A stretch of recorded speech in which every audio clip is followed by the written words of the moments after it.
Awesome, thank you, Olga.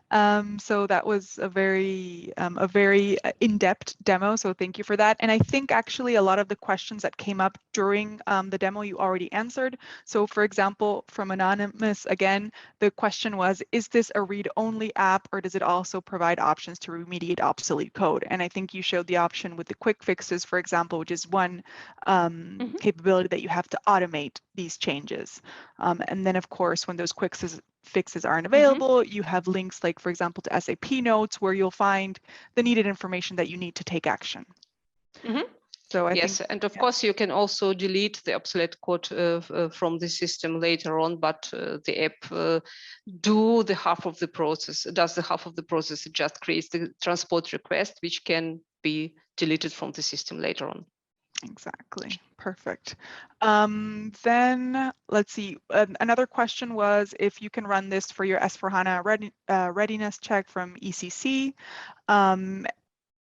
And I think you also showed within the demo that you can download this analysis in a format that is accepted by the S4hana readiness checks, for example, so that they can upload it directly there, right? Okay. Or anything else you want to add? Remote ECC check for S4hana Readiness from ECC send. Now, actually, you have also remote ATC check capabilities, right? You have them also in place as alternative to custom code migration app. You can use it on premise on NetWeaver basis 752, but not in ERP system. Only NetWeaver 752 is the prerequisite. But you will not get the recommendations for the quick fixes. You cannot upload the usage data and so on. You have a lot of missing capabilities there if you don't use the custom code migration app. Okay. And you can also, I see here the anonymous attendee was asking if he can use the app for upgrading during upgrade process from S4hana 1909 to S4hana 2020, for example. Yes, the app is also recommended to be used between also S4hana releases. Okay, perfect. So then we have Alok who has a lot of questions. So I think the first one you already answered, right? Because it's applicable from the 1909 to 2020. Exactly. Perfect. And then he says that from the library, the latest release of the app is still FPS01. And if that's applicable to FPS02 as well. Yeah. Yes, it's applicable. Of course, the app can be used for doing quick fixes. Or you can only evaluate your custom code for quick fixes, but the quick fixes must be applied in ABAP development tools in Eclipse. In the ABAP development tools, yeah. Is there a handy list of quick fixes? So I think you mentioned in the community there is content. There is a list for the quick fixes for cloud readiness. Okay. And that's the link that we're showing there on the screen. Is it only to be used using remote ATC analysis? The app is built on top of remote ATC analysis, yes. And the SUCG or SMON don't put a load in production. It's at maximum, they cost you at maximum 3%, I think, of performance. And then so at what stage is the unused code removed during the process? This is if you use the software update manager and execute the upgrade of the system, of the ERP system during this S4hana conversion, then at some point of time, the software update manager asks for you for custom transports. And at this step, you really add your transport request with the custom code, which should be deleted from the system. Okay. And then maybe if we skip to another one from anonymous attendee, is there, because it's also related to like quick fixes, do they need to enable anything specific to run the quick fixes, or is it available by default? They're available by default. Okay.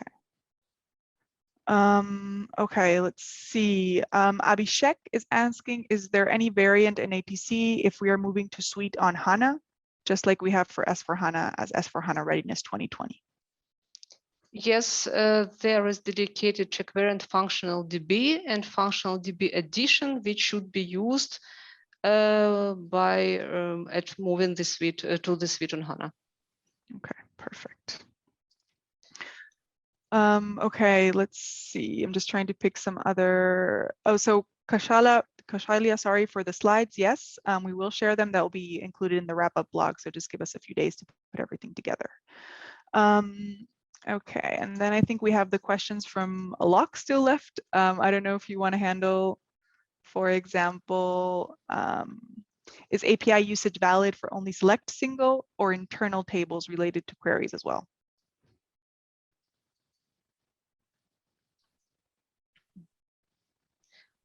Also, the queries related to internal tables. Okay, so that works as well. Mm-hmm. Good. Then, okay, this is a good one. What are the suggestions on extensibility versus GUI enhancement techniques? And is inherently is extensibility applicable for all the SAP objects?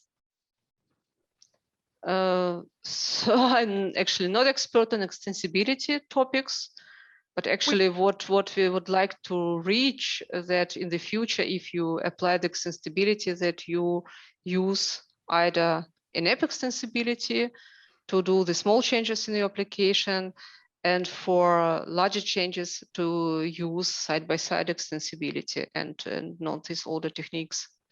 Yeah, and there are a few documents available on sap.com. I can share those later in the blog as well, in which we explain the different options for the extensibility framework within ABAP. And like Olga mentioned, the comparison between in-app and side-by-side, which scenarios can be covered by the in-app extensibility options and which are better to be done maybe specifically on the platform on BTP side by side. So I can share that as well in the blog for more details. Okay. So the last question from Anonymous again is the custom code widget within the readiness check is a subset of this app. If we use readiness check, do we still need to run this app? It is so that the readiness check provides really rudimental custom code analysis. This is this so-called custom code widget in the readiness check. And what we recommend to execute the real custom code analysis using the app and upload its results to the readiness check. And then you get under this custom code widget, the real analysis results. Okay, perfect. Perfect. Good. Okay, and then we have 3 more questions from Alok. So question 1, will BSEG related issues be remediated by replacing it with ACDOCA through quick fixes? I don't know, unfortunately, the application logic there, and I'm not familiar with the application tables like BCG, but I know that accesses to BCG will be remediated using the quick fixes generally. The successors generally, okay. And what if you want to get real suggestions, then you maybe need to look into the simplification database, to the corresponding simplification item, to the simplification to this SAP node, which covers the simplification item. There you will get the recommendation how to deal with these BCG references. Okay, exactly. And I think that's what you also showed during the demo, how you get to that. Exactly, and the conf accesses will be replaced with accesses to the priced elements, right?